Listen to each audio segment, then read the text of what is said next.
going to play one of the finest and most expressive works by Chopin. Frédéric Chopin, born in Poland, lived from 1810 to 1849. One of the most popular classical composers, period. Like with Beethoven, his music has been popular from his time onwards. To program something by Chopin is always something which the public has enjoyed, and rightly so, because it's such a beautiful combination of melody and harmony.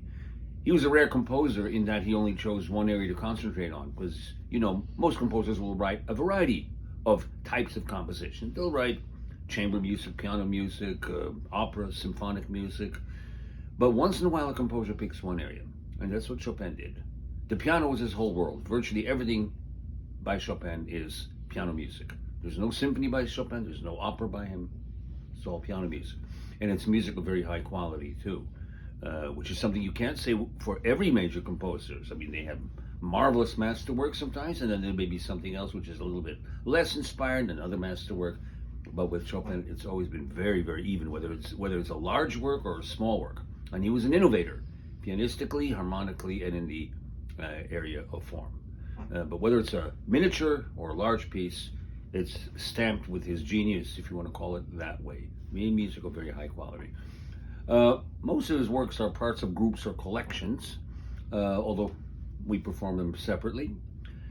And his most, shall we say, lyrical and expressive compositions, you see, or group, it's in his Nocturnes. And he wrote 21 pieces which are called Nocturne, night piece. The most famous or important nocturnes by any composer are those by Chopin, but he wasn't the innovator or inventor of that particular term. The first piano pieces using that term actually came earlier in the 19th century. An Irish composer named John Field had titled some of his piano pieces Nocturnes. Well, Chopin, you know, but composers are always borrowing ideas or taking ideas from each other. So Chopin used the same word, and as I said, the most famous ones or the most significant ones are Nocturnes, are those by Chopin. 21 of them. So I'm going to play the one in C sharp minor, opus posthumous. It's a kind of an interesting title, opus posthumous, rather than with a particular number, because most of his works have these opus numbers, which are just catalog numbers, but there is another nocturne in C sharp minor in the same key, which does have an opus number, opus 27, number 2. So this one doesn't. We just refer to it as opus posthumous.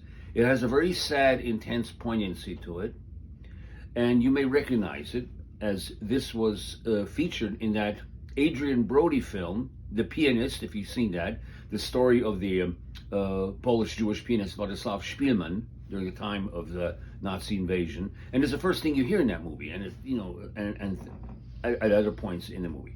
So it has a very poignant, kind of a sad, you know, expression all throughout. But it's a very typical work of Chopin. So I'm going to play that for you. Nocturne in C sharp minor, opus posthumous by Chopin.